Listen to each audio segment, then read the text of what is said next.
Today on the Appalachian Heritage Woodshop, learn how to make a cradle for your special newborn. The Appalachian Heritage Woodshop is brought to you by Christian Internet Services, common sense internet marketing and web design. Our internet marketing commissions are based on results.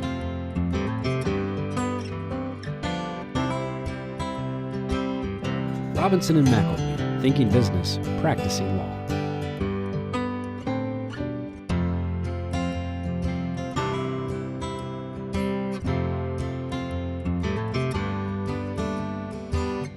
Waterlock's unique tung oil and resin blend stains, sealers, and finishes. The go-to finish for wood enthusiasts since 1910.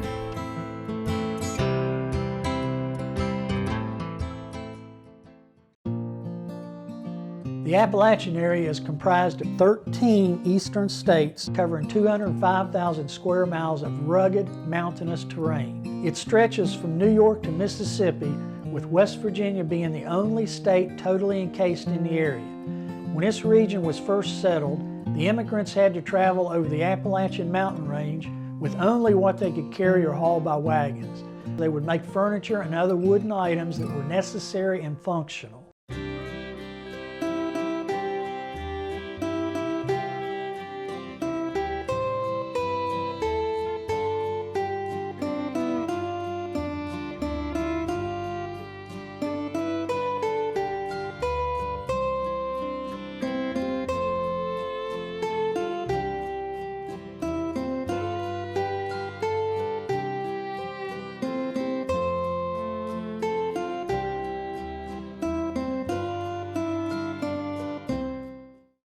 Welcome to the Appalachian Heritage Woodshop. I'm in Raleigh County. We're in the town of Beckley, West Virginia, and I'm at the Wildwood House Museum. I'm here with Brooke Chambers, who is one of the tour guides here. Welcome, Brooke. Thank you. Thank you for allowing us to come into this fine estate. It's my understanding this building was built in this location originally. Yes, in 1836. 1836. So it has not been moved, hasn't been reconstructed. This is where it was located. It is. And the namesake of this is the namesake of the community. Yes, his name was Jerill Alfred Beckley. Beckley, okay. Some of the furnishings in here are original to the house also. Yes, they are. Okay. I noticed this cradle here. It looks pretty old. Do you know the age of that? This cradle belonged to General Alfred Beckley's son and daughter-in-law. Okay. It was used for a child that was born in 1868. 1868, wow. I noticed the cradle has an unusual shape. I noticed the headboard and the footboard are slightly splayed out, and I noticed the rockers on it. So this would be a nice piece to put the baby in to rock it to sleep. Yes. So let's go back to my shop and I'll show you how to build a cradle similar to this one. It doesn't matter if you're using hand tools or machinery in your shop. You need to know the safe way to operate your equipment. Make certain you have the proper safety equipment, and most importantly, use your PPE. Be safe and enjoy your shop time. I've got a real nice piece of wide select cherry that I think will be good for the sides of the cradle. So what I'm going to do is mark this and cut this in half so I can get two sides out of it. And also for the legs, I've got some real nice butternut. And I think the contrast will be really good. So let's get started.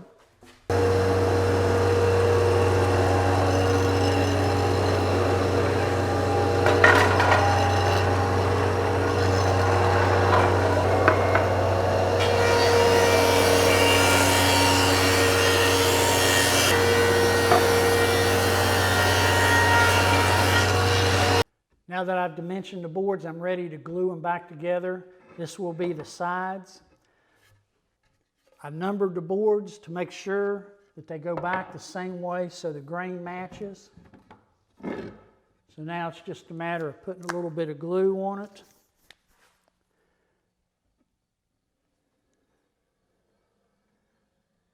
And then putting some clamp pressure.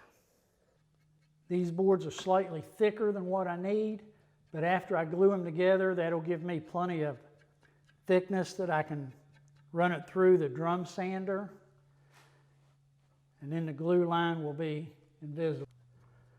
I like to spread the glue out all over the surface, both surfaces. Wipe the excess glue off my hands so I don't leave any fingerprints.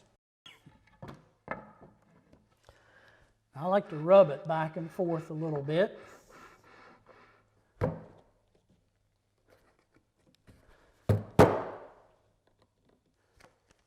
Now this is going to go through a drum sander, so this little bit of excess glue is not going to hurt anything, but I want to get off as much as I can so it's not going to burn the sandpaper.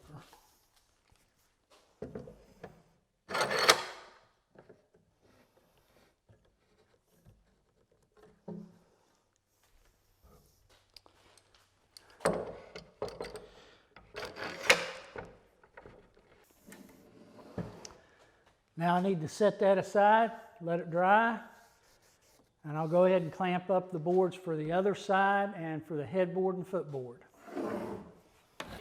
Okay, I just got finished running the pieces through the drum sander, so now I'm ready to cut the headboard and the footboard.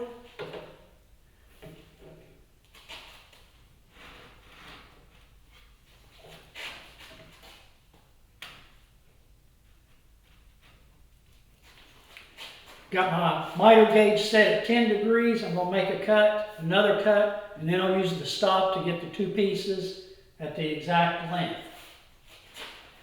So let's turn on the dust collection.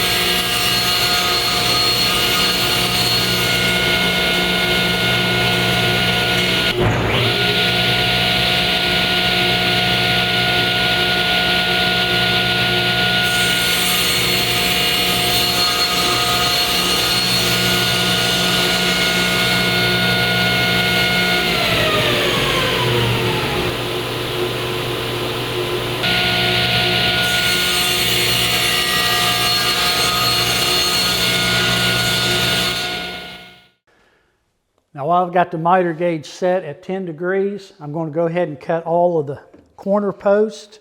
The bottom gets cut at 10 degrees. So I've got the saw blade raised up to the proper height, and now I'm ready to make a cut.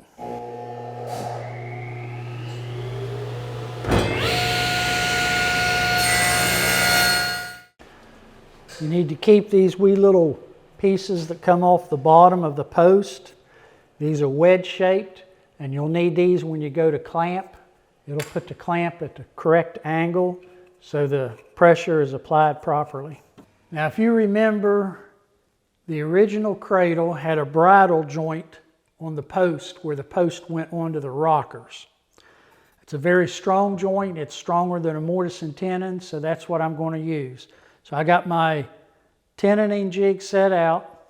I've removed the manufacturer's fence, and I've installed my own little block right here, 10 degrees on the front and the back. So I just got to line my post up with my tenoning jig. Make sure it's against the fence and resting on the table saw. Put a clamp on it so it won't move, and I'm ready to make a cut.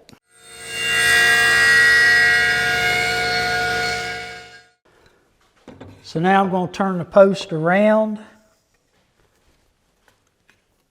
put it on the back side of the fence that I made and installed. Use the clamp from the tenoning jig to clamp it in place. I've already cut the headboards and footboards and shaped them. They will be secured to the corner post with a loose mortise and tenon, and the easiest way to do that is with a domino.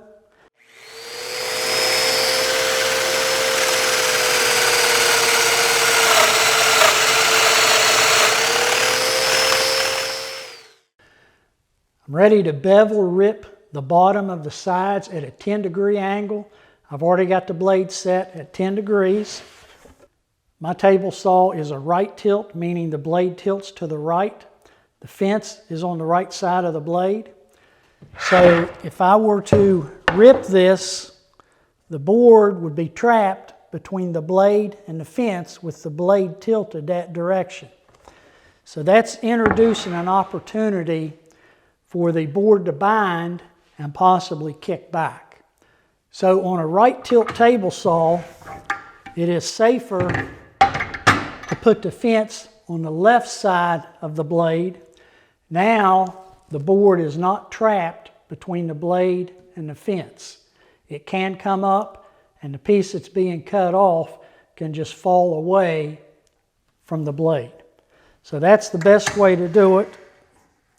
So let me set my fence to the right width. Now I've got the guard out of the way so you can see. I've got the height set, the splitter in there.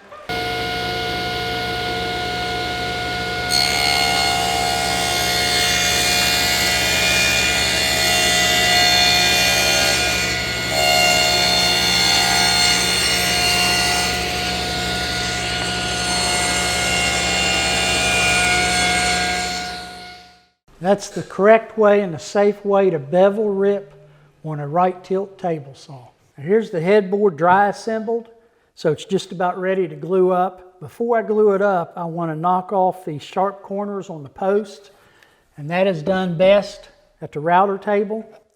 So I've got the router table set up with a 1/4 inch round over bit.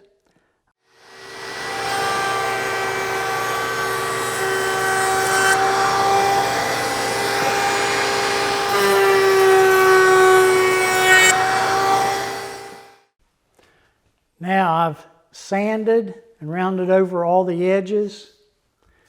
So now I'm ready to glue it up. So I've got everything I need here. I'm going to start by putting just a little bit of glue in the mortises. Now I want to put a little bit down into the mortises on the footboard. Now it doesn't do any good to put the glue on the end grain because there's no strength in that.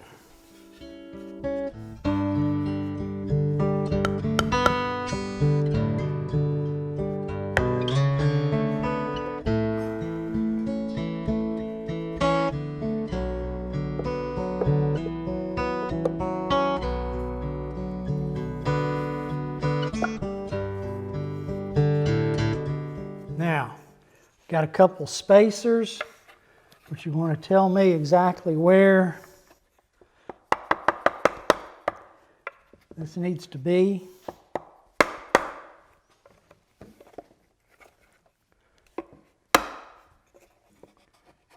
So when I apply clamp pressure, this headboard is not going to slide down any.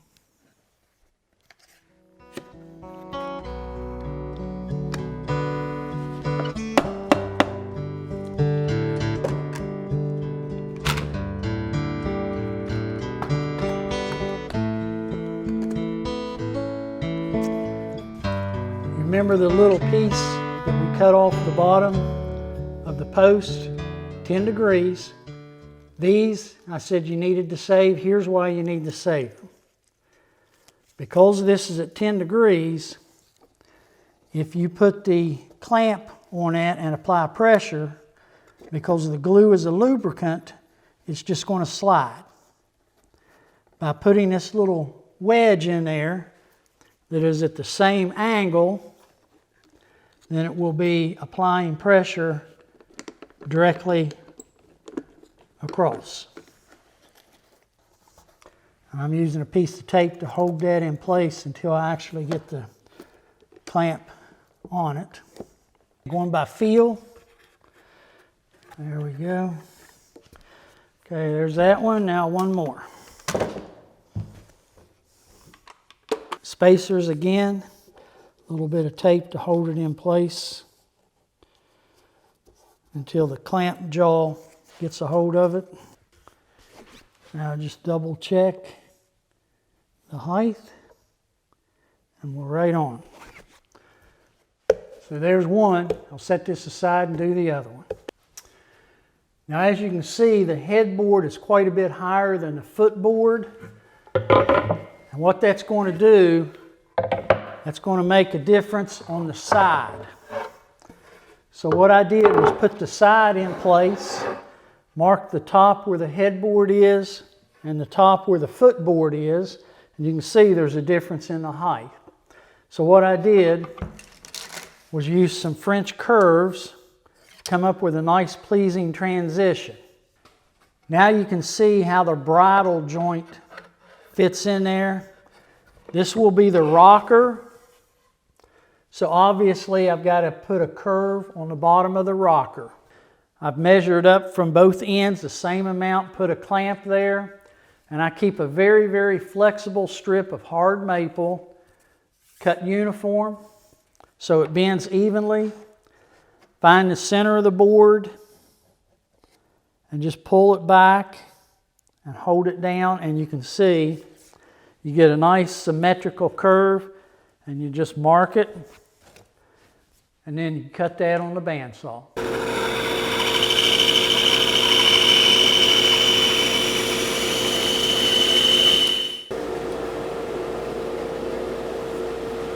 Now I'm ready to cut the rockers out.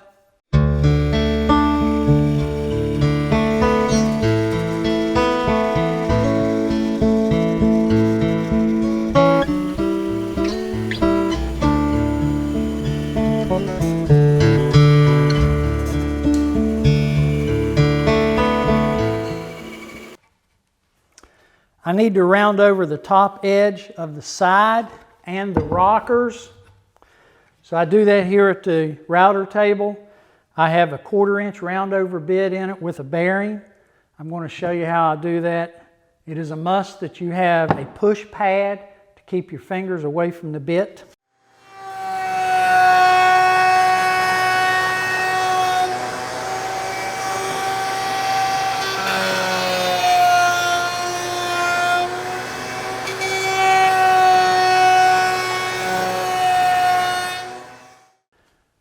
I've already dry fitted everything together to test to make sure everything works out good. I've taken it apart and sanded, so now I'm ready for the glue up. So what I want to do is put a little bit of glue in each of these mortises. And I like using a little brush to spread it around. I like to take a wet rag and get the surface wet where the glue will squeeze out. That way it won't soak into the wood fibers. It's easier to clean up. And it does not leave a residue that will affect the finish. Now I need to get a little bit of glue down in the mortises on the sides. There's no use putting it on the end grain because there's no holding strength there. So just in the mortise is fine.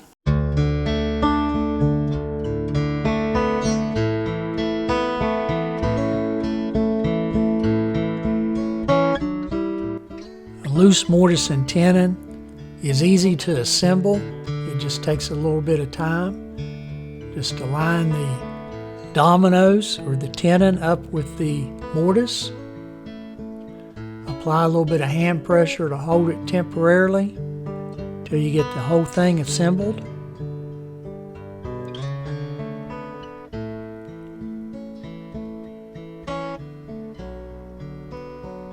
And then put some clamps on it. You just got to take your time and get everything aligned up. A mallet will help persuade it to go together.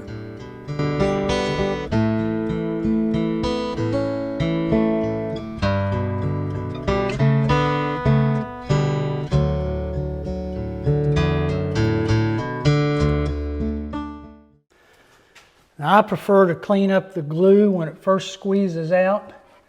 I've already got the wood fibers wet, so it's not really going to soak in.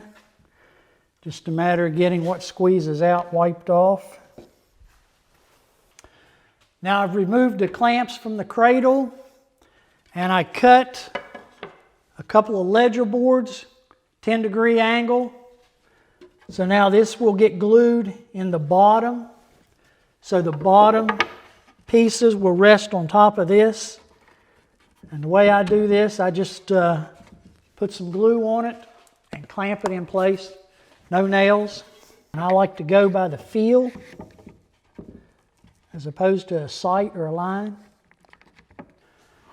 I've got some scrap cherry that I've milled to a 1/2 inch thick. This will be the bottom of the cradle, and I'm going to do a shiplap joinery on it. I have the dado blade set up in the table saw, an auxiliary fence with the blade buried.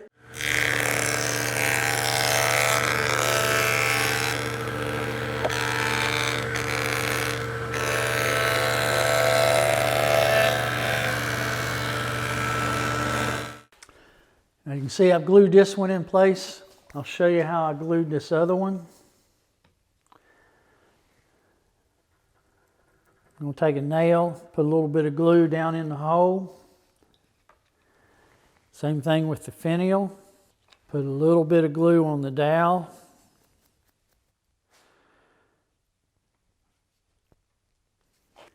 I like to twist it as it goes in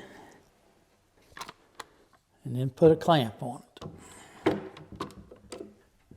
Now that I've got the finials installed, now I can put the rockers on the bottom. So what I want to do is turn this over and apply some glue. This is a bridle joint, which is very, very strong. It's actually stronger than a mortise and tenon. And it is identical to a mortise and tenon, except for it is open on 3 sides. The reason it is stronger than a mortise and tenon is after you get the pieces in there, you can actually clamp the joint together so you have a better contact than you would with a mortise and tenon. Okay, now I want to slip the rocker into place.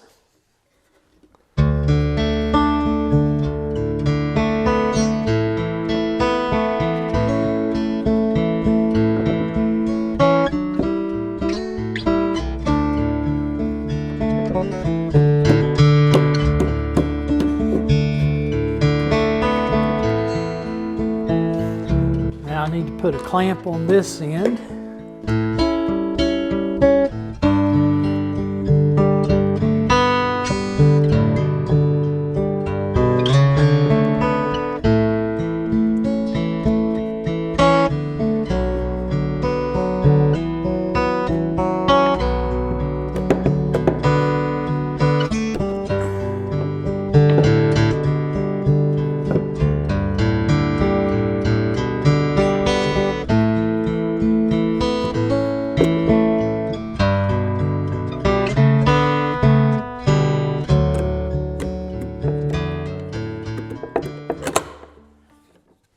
And there you have the rockers. Now I just need to let the glue set up and I can pull the clamps off.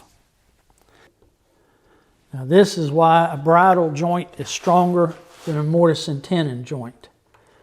You can put a clamp on it here and close this together and get a stronger joint than if it was a mortise and tenon, because you have to have a little bit of clearance for the mortise and tenon, for the tenon to slide into the mortise. With a bridle joint, you close it up to where there is good, tight contact all the way. Now, as you can see, I've removed the clamps that held the rocker in place, and the glue is set up. The finials look good. The only thing left is the bottom.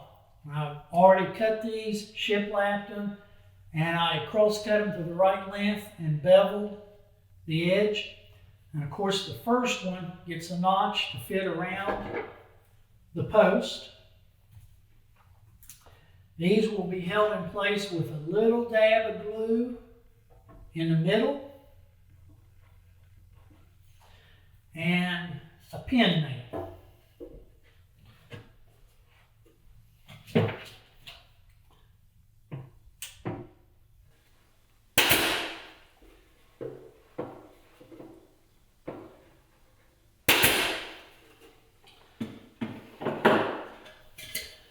Now it's just a matter of going right down the line, one drop of glue in the middle of the board. That will allow room to expand and contract. Here's the finished child's cradle. It turned out really nice. I especially like the butternut post, which enhanced the walnut turn knobs. Cherry and the gentle curve on the rockers make it rock just enough to gently rock the child to sleep. On this, I gave it 2 coats of an oil varnish blend. That has a tendency to enhance the grain and bring out the beauty in the wood. This was a fun project, and I hope you enjoy watching and build it.